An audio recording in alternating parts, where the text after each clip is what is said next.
Hello and welcome to Lunchtime Lift, or this week, we're talking all about New Year's. Most people fail their New Year's challenges, the changes that they want to make before January 1st even comes. And I'll prove it to you, and I'll give you some ways that we can move around this, the ways that we can change this and make sure that we actually stick to the changes that we make and change our life because of it. Now, I'm not saying that everyone needs to change their life or anything like that, but January 1st, there is something that happens. We get permission to change things around, to switch things, to become people that we are not today, this next year coming up. We have permission to stop doing things that are hurting us and start doing things that are brand new and that might help us get to where we want to go. Now, the problem is that most of this change fails. That's just the numbers. I'm going to show you the numbers in a minute. But there are things that we can do to stack the deck in our favor and make sure we show up in 2026 to make sure that we can actually get the best results that we're after. And I'm not a guru. I'm not an expert. I'm not somebody that touts all this, information or advice on the internet. I'm just simply a guy who's had a lot of problems in my life. I've gone through a lot of hard times. I've dealt with things that most people, it takes them a lifetime to deal with. I dealt with all of them within like a 5-year period. And so I've got this insane amount of pain tolerance and ability to understand problems and understand people at a certain level. And I think that helps me to share what's working, what's not working, and to just really, the coolest part about all of this is you get to watch me build. I am rebuilding myself, my life, right now as we speak. And you're seeing this happen. I mean, right now you can tell I'm in a small, 8x8, tiny little room here. And one day this will be something much bigger and better. But, you got to start where you are. And that's where we are right now. And so you'll get to see the transformation over time, which is going to be so, so cool. I'm hoping in 2026 there's some big upgrades going on that you'll be able to experience as well with me. And thank you so much for being here and for spending the time. And I'm really grateful for the attention and time that you've given me today, because we're going to absolutely change things. So let me pull this up. So look, here's the numbers. 23% of people quit by the end of week 1. That means let me check the calendar here. Come January, let's see. Let's say January 8th. January 8th through the 10th, 23% of people will be completely done with their New Year's resolutions already. 50% of people quit by the end of January. So what is that? 50% plus 23% is 73% of people quit by the end of January. 9% of people keep their New Year's resolution and actually change their life and transform into something else. So my question for you is, how do we show up in the 9%? How do we become the 9% of people that stick with what they say they're going to do and follow through? So that at the end of 2026, this is a great question to ask yourself. At the end of 2026, if you're looking back at 2026 and you say, what is the one thing that matters the most, right? What is the one thing that 2026 stands for, right? What would have to happen for 2026 to be a smashing success for you? One thing only. Knowing the answer to that question is such an advantage because it helps us to cut through the noise. It helps us to have an actual goal, right? And we can sit here and list out 50 different goals and all this and come up with some extravagant plan and system and calendar work. But the truth is, half the time that stuff goes right out the window as soon as things get hard. Change is not easy. People fail at it every single year. In order to be in that 9% that doesn't fail at it, it requires understanding from the future, looking back. How can I make 2026 so successful that when I look back at 2026 at the end of the year, December 31st, 2026, I say, that was perfect. I got exactly what I needed out of 2026. What one thing needs to happen for you? I'd love to hear it in the comments. I think if we get a lot of people to comment on this, we will see some awesome ideas that we can all pull from and understand each other more and use in our own life. So comment if you have that. If you have that one thing that you think would make 2026 so special, so amazing for you, put it in the comments. And this doesn't have to be some super far-reaching thing. It could be so simple. It could be something like, I just want to eat healthy 80% of the time. Or I just want to move my body every day. I just want to hydrate every day. Or it could not have anything to do with health. It could have to do with relationships. I want to find the love of my life in 2026. Right? And then from there, you can start to make a plan for how to make that happen and what that looks like. So, let's get you in the 9%. Not the 23% of people that quit in the first week or the 50% of the people that quit in the first month, but the 9% that stick to the very end. And why do they stick? What happens here? Well, in my opinion, it's not a motivation problem. Everybody's motivated to change and to create the life of their dreams in their career, in their health, in their relationships. But what's the difference between the people that actually do it and the ones that don't? The ones that are going to be here next year saying, wow, last year was a complete waste. I missed everything. I messed everything up. And it's really about being intentional. And a lot of it has to do with expectations. If we expect that we're going to hit every single thing on our to-do list throughout the whole year and never miss, then as soon as we miss, it feels so terrible that we usually fall off altogether, right? You have that one cheat day where you eat pizza and then all of a sudden you're eating ice cream and pizza like all the time because you just given up on the entire process. This happens to you. This happens to me. Let's be honest here. So if we go in with clear expectations, right? This is something that I'm still learning. Like I'm still in the process of learning this. This isn't like something that I'm teaching from a pedestal here. Last year, I made a ton of mistakes. Not going to lie to you. And when I say last year, I mean 2025. I made so many mistakes. I tried so many things that didn't work. I wasted so much time on things that just didn't matter. I wasted so much energy, time, and money on things that didn't help me or my customers or my friends and family, which is all, I really care about at the end of the day. So if it doesn't help anything, if it only hurts, if it's just spinning my wheels and it's wasting time, right? And a lot of it has to do with expectations because I started the year saying, I'm going to do this and I'm going to do this and I'm going to do this. And I had probably like 25 things. And I made this mistake before. This isn't the first time. Maybe you can relate to this problem of having too many things that you want to check off your list for the year. But now this year, I've changed it completely. I have a new idea around this. And I tell myself, this is going to suck and I'm going to fail. Now that might sound counterintuitive or counterproductive, or you might hate that idea altogether. But for me, if I tell myself this is going to suck and I'm going to fail, I start with that problem in mind. So I start with knowing that, well, what do I do when I fail? What do I do when it sucks really bad and I don't want to do it? What are the things that are going to make this extremely easy so that it's the go-to option for me when it's really hard? Here's a really simple example would be maybe to, leave fruit out on your counter at all times because you want to eat healthy, right? So then even when it's really, really hard to eat healthy and you can't go get your favorite salad or you don't have the ingredients or you don't have the time or energy or money to get the things that you need to eat healthy that day and everything goes out the window. Instead, you pick up a piece of fruit instead of the ice cream in the freezer. Why? Because you made it easy. You made it the easy choice. You made it the choice that's right in front of your face. It's out on the counter for you to see every single day. You walk right past it. Boom.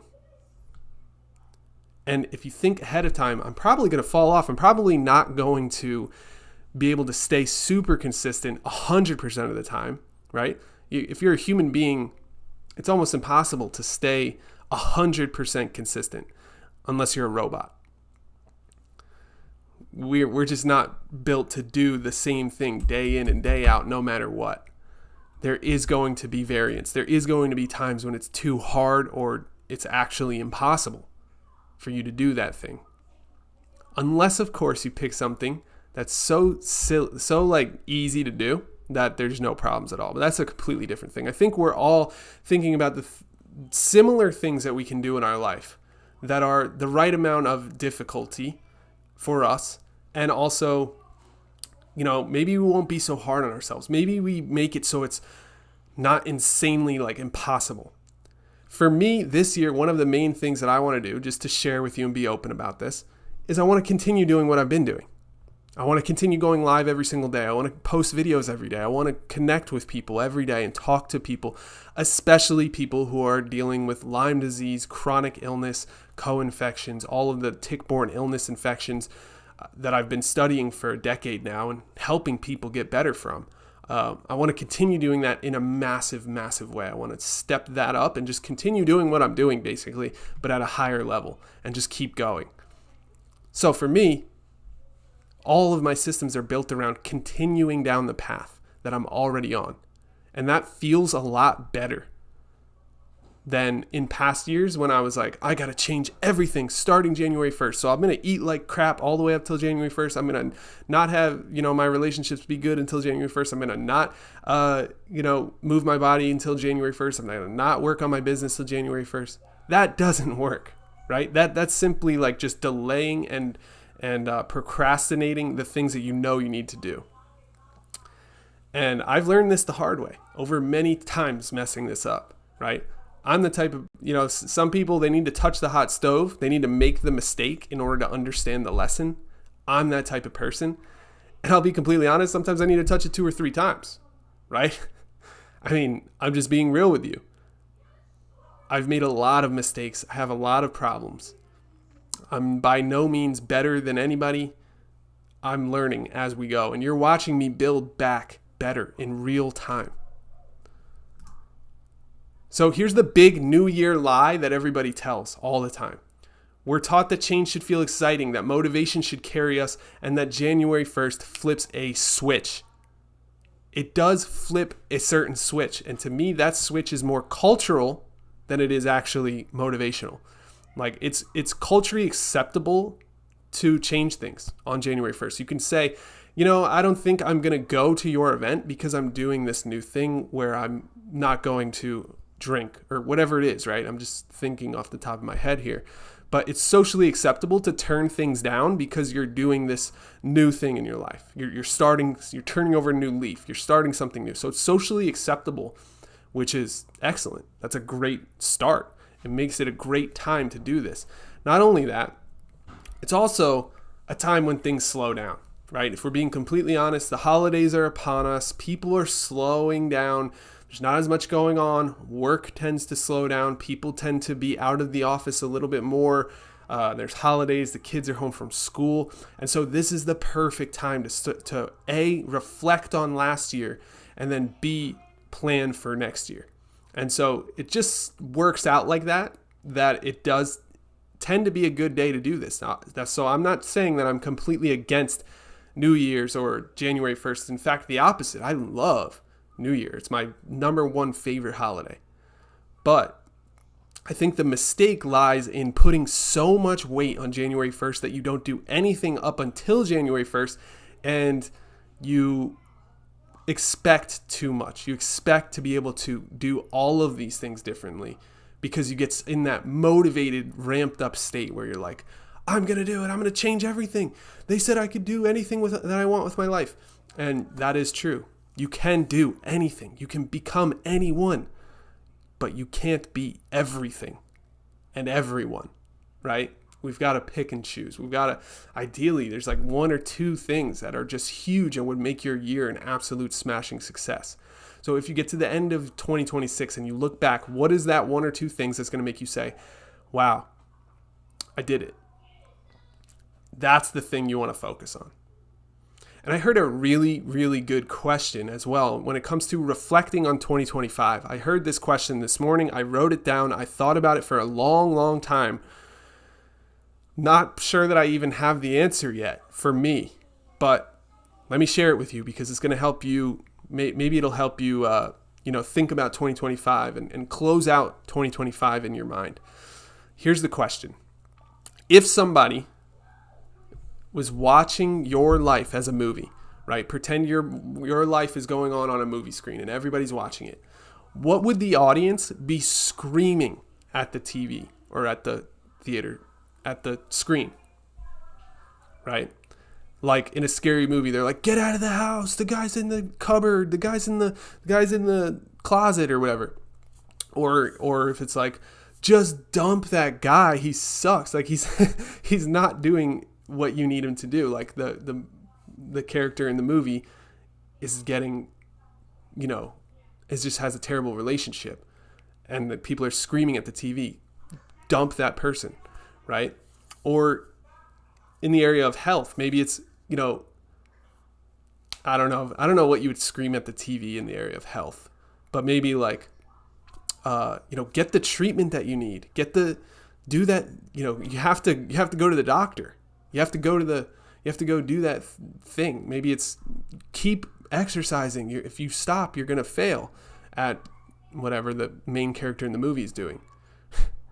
So hopefully this is tracking. I don't want to make this too confusing, but basically whatever those people would be screaming at you in your life, right? When we remove ourselves from our own life and look at it from a third party, where it allows us to see different angles that we might not see otherwise. And we start to think about things a little bit differently. So I really liked that question. I wrote it down and I thought about it for the longest time about my life. And I think there was a few things that came up for me. I'm not going to go into them right now because I'm still working through this. But I did want to share that with you because maybe it will help one of you as well. Maybe it will stand out and be a big question that you ask yourself, just like it was for me. So again, the question is, if an audience is watching your life, what are they screaming at the TV? Is it to get out of that relationship, move out of that house, change jobs, quit that job, fix your health? What is it for you? And if you feel like commenting that, by all means, I make these videos to connect with people, not to talk to myself on a screen. So I love all comments, chats, post it up. Let's talk about it. I love interacting with you, not just talking to myself here. But change usually feels uncomfortable at first. It's going to suck. It's not going to be good.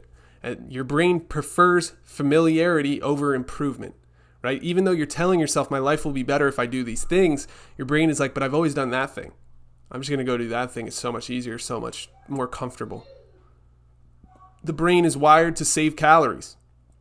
It's wired to do the comfortable, the familiar. It's not wired for, it is in some case, in some term, it is wired for improvement. We're humans. We've built everything that you see around us. So we are wired for improvement, but sometimes we bite off more than we can chew.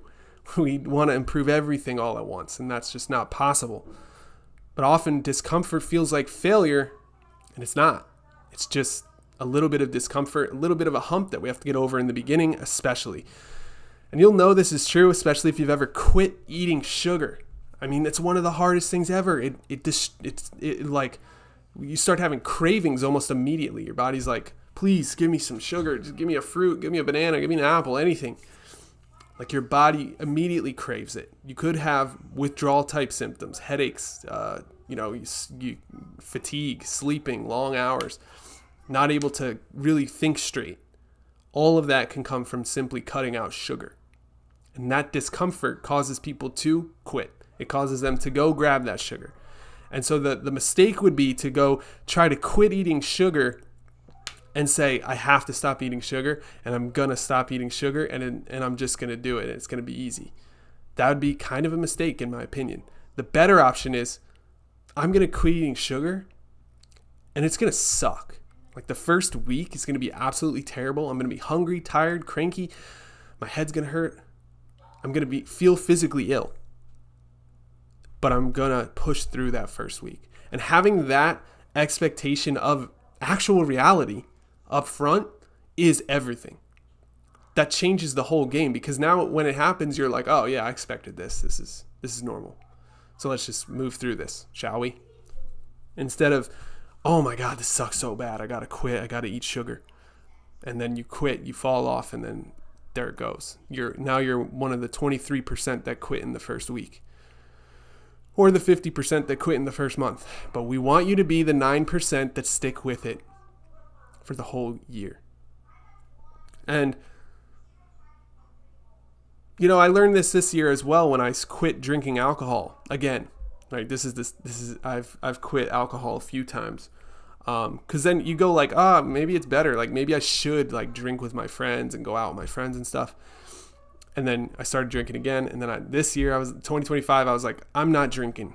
I don't get anything out of it. I don't have a real reason for drinking. And then came a bachelor party. And I go, am I still this guy? Am I still the person that's not going to drink this time? There's like 30 guys here. We're in this beautiful house in Florida. We got a pool, boat. Like, it's crazy, right? Am I going to drink? I had to decide beforehand. I had to say, this is going to suck. There's going to be drunk people around me the whole time. Am I going to drink? And I decided no. I'm going to expect that it will suck, and I will not drink. And you know what? It didn't really suck that bad. It was actually fine. I thought it was going to be worse than it actually was. And so sometimes if we purposefully think things are going to be worse than they really are, it allows us to stick with it. It's coast on that stable, sustainable path because our expectations are correct. And, those expectations are everything. They really do change the way we approach our problems over the long term. If we have the wrong expectations and then the opposite comes up, it's so easy to fall off. It's so easy to quit. So it's really important to plan ahead and have the correct expectations beforehand. Plans often rely on high motivation. Most of them do, right? Most of them, it's like, okay, I'm so motivated right now, I can blast through the roof, so I'm going to make a plan now. Then you make a plan with like 50 different bullet points a day, not realizing there's only 18 hours in a day or whatever. And before you know it, it's nearly impossible. And you wouldn't know that, right? You won't even know it because you're so motivated and amped up and excited for the new year. So you create this crazy plan. I've done this. I've filled out the full calendar and then continued to miss most of the things I was supposed to do on that calendar. And I don't want that to happen to anybody that watches this or to you specifically, right? Life often disrupts our routines. We can have the perfect routine, but life still happens, right? The kids miss the bus, the coffee spills or whatever. I don't know. I'm just thinking of problems that happen like regularly.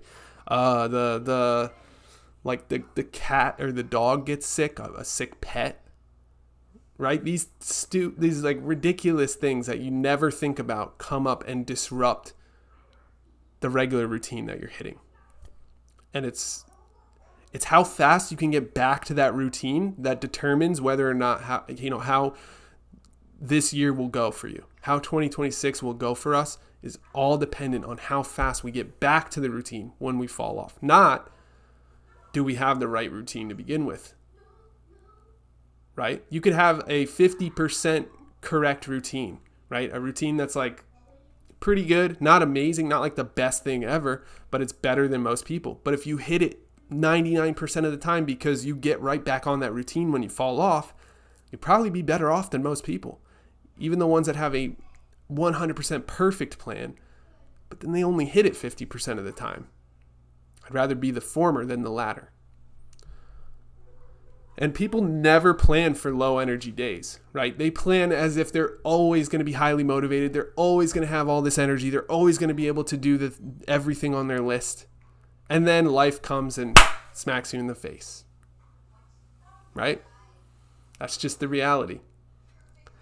So plan for those low energy days. Plan by saying, well, what am I going to do, right? You don't have to just assume you're always low energy. I wouldn't do that either. What I would do is I would say, okay, well, here's what I want to do. I want to, I'll give you an example for this one. Let's say I want to do pull-ups every single day. This is one of my goals. This is something that I do like to do. And if you watch my YouTube channel, you'll know in January 2025, I did a challenge where for 30 days, I did 50 pull-ups every single day. And that was a cool challenge. I filmed the whole thing and posted it on YouTube. People liked it. It was fun. I got good results. My body looked way better. I felt better. I had better posture. But if I said, what about the low energy days? What about the days when I don't feel like doing it? And if I'm looking at it now and I say, okay, I want to do pull-ups every single day, then the next question is, what about the day I really can't, I really just don't have the energy? Well, my response would be, well, do one pull-up. It only requires one pull-up. You still did pull-ups that day, right? So there is ways to modify what you're doing a lot of times to make it so that even on low energy days, you're able to do some version of the thing you're trying to do. And I think that is really helpful for a lot of people. But the real failure point is not slipping or struggling. That should be expected. Again, have your expectations from the very beginning that you will slip, you will struggle, it will be hard. This is the main difference that I'm taking in my life this year. Is I'm thinking this is going to be hard. I'm probably not going to be able to keep this up forever. But slipping isn't failing. It's not the end when you slip. It's not the end when you struggle. It's only the end when you quit. So if things feel really hard and you give up, you actually quit, you actually say, I'm not going to do this anymore the rest of the year, that's the real failure point. So you can't fail if you don't quit. So here's the better way forward. Number 1, expect resistance. Expect that you won't want to do it. Expect that you'll have low energy days. Expect that you'll fail. Expect that you'll struggle. Expect that it will be really hard, even if it doesn't seem like the hardest thing ever. Even if it seems like something that anybody can do. Talking to a person every day. That seems easy. That seems doable for most people. Expect resistance. Expect that that person won't be available. Expect that you'll get turned down. Expect that it won't work. Expect that your phone will die. I don't know. Expect that it's going to be tricky. And then when you do hit it, it'll feel good. And it won't be so hard. And it won't be a struggle because you expected resistance and you're not hitting any. Then one day you do hit resistance and you go, oh, hey, old friend, I expected you. And you continue down the path. You get right back on. Plan for imperfect days, really hard days. I do this year. I've done this for everything that I plan. I go, okay, this is what I want to do, and I want to make sure that I do this frequently. For example, live stream every day. But what about the days where it's not possible? What about the days when at noon I have to go get my son from school, or I have to go, something comes up and I get pulled in a different direction. I'm not able to go live. I'm not able to create videos. What do I do on those days? Knowing ahead of time is what makes all the difference. So for me, on a day when I can't do a live video because something came up and it pulls me in the other direction, I have a plan. And it's literally just to reach out to everybody and to post a video instead of a live video. It's very simple, not hard at all. I can do that. But it's that plan. It's understanding that there's going to be imperfect days that actually lets me stay on the path. Because if I didn't expect it and then it came up, it could completely derail me. Not only did I not show up live, but now I'm beating myself up saying, man, you said you were going to show up for your live, and you said you were going to do it every day, but you didn't. And maybe this isn't even worth it anymore. Maybe this just doesn't even matter. Maybe I just shouldn't do this because I just can't, right? That imperfect day just threw me off my rhythm, put me into the 23% of people that quit in the first week. All because I just didn't plan for days that suck, right? Let's be real about being a human, right? A lot of days are just imperfect. A lot of them, a good amount. Not all of them, obviously. And for me, I try to make it so more of my days are better than worse. I think we all do. But there's a lot of crappy days. There's a lot of days where things are not going my way. There's a lot of days where things are not perfect. There's a lot of days where huge problems come smack me in the face and remind me to be humble. Remind me to be a human. And consistency beats intensity. So if we're I might even turn down my goal a little bit if it means I can be more consistent. Sometimes we're just aiming so high and we're choosing a really intense goal that requires so much effort that when we miss, it just feels good to miss it, right? Like, okay, I didn't eat healthy today, but you know what? It felt so good to eat this pizza. Like, I don't know, maybe I should just stay on this path. Maybe I should just forget about it, right? It was so intense trying to eat vegetables every single day. It's so much work, and I just feel like I don't have any energy, and my endocrine system is all messed up because you know what I mean? Hopefully this is making sense. But instead, like, okay, don't eat vegetables for every single meal if it's not going to be consistent, if it's not going to be possible for you. Instead, what about a vegetable a day, right? That's way more easy. You're way more likely to be consistent with that. And then, you can turn it up. You can say, well, I've gone 6 months now eating a vegetable every single day and it feels good. I'm doing great. But what if we try to eat a vegetable twice a day, or 2 different meals I'll have vegetables in it? So that way my vegetable count is just increasing. My health is getting better. I'm moving in the right direction. You don't have to turn it up at all. You could just simply stay consistent the whole year. You'll probably get further than 99% of the people that choose the intense path and then fall off within a week.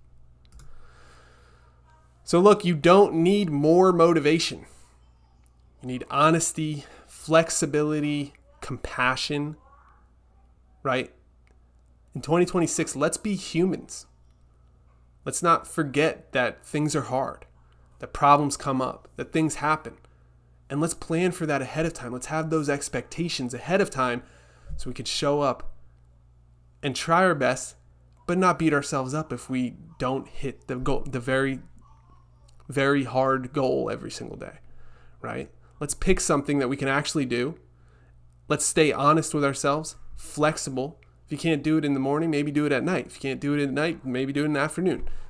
It's flexibility, adaptability, but also compassion. Don't beat yourself up over these things. That doesn't help. It doesn't allow you to get back on the path, because now you're experiencing pain from the thing that you said you were going to do. You're experiencing pain because you missed it. And that pain will then stop you from wanting to do it at all the next day. And so this is a problem that so many people come up against. So let's start the new year off right. I don't know about you, but I'm really excited. I can't wait. And I think together we're going to do some amazing things.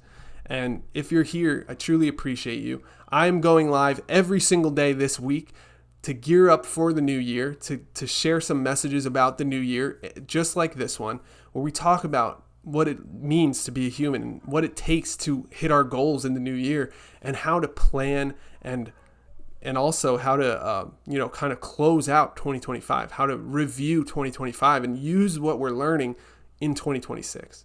And obviously this is different for all of us, right? I'm just sharing what I'm learning, what I'm going through, the processes that I'm using, how I'm thinking about this, the systems that I'm creating. I'm trying to share all of that with you so you can get some type of inspiration for where to start for yourself. Hopefully that makes sense. I'll be live again tomorrow at 12 p.m. If you're here, hit the subscribe button. That way you'll know when I'm live. But again, 12 p.m. Eastern Standard Time, 9 a.m. Pacific Standard Time. I'll be here every day, Monday through Friday. This week especially, we're doing New Year stuff, but moving forward, I got something really cool planned, and it's this. Every Wednesday, we're doing the Wednesday Healing Circle, which is this. I'm going to go live just like this, but it's going to be focused on Lyme disease and chronic illness. It's going to be giving people inspiration, help, answers, support. We'll connect with each other. We'll talk about symptoms. We'll talk about what it's like living with Lyme disease, how to get better. And just as a full, just to say, I personally had Lyme disease in 2016. It affected me deeply. My heart rate was dropping. I dealt with it for a very long time. I got really confusing, mixed messages from all over the place. And I ended up getting better eventually. I used all natural, holistic methods. I used herbal therapy. I used diet. I used lifestyle changes, nervous system support, gut support. I used supplements, functional medicine. I use all types of different things, and I share all of it on this channel all the time. So that's where I'm coming from with this. And I'm also the founder of LymeWars.com, where we help people with this exact problem. We have 3 herbal supplements that we provide for people on a monthly basis, and it really does get people to, well, it really supports your cells. First of all, it supports your body. It protects your body from Lyme disease bacteria. It also kills Lyme disease bacteria. It also improves your cellular structure and the way that your body operates on the inside. It supports all of the things that are affected from Lyme disease instead of just crushing your gut bacteria like the typical Lyme disease solution does, which is antibiotics.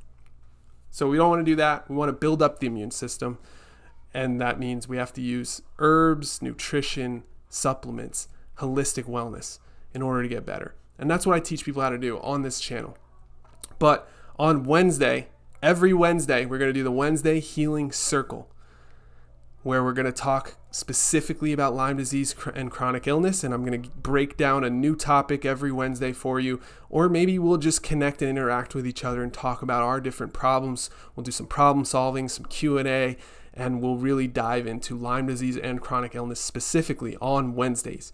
So I hope you'll join me for that. If you're someone that's dealing with Lyme disease or chronic illness, or you're going through a hard time with your health, I hope you'll stop by, join us for that. And again, that starts next week, every Wednesday. But I'll be live every single day at 12 p.m. on this channel. So show up, be here. I love it. I love interacting with everyone. I love talking to you. And let's just move forward and get ready for the brand new year. I hope you're getting ready slowly but surely. And I would love to hear some of your plans or expectations for the new year. Let's work together. Let's make 2026 the best year ever. Talk to you soon.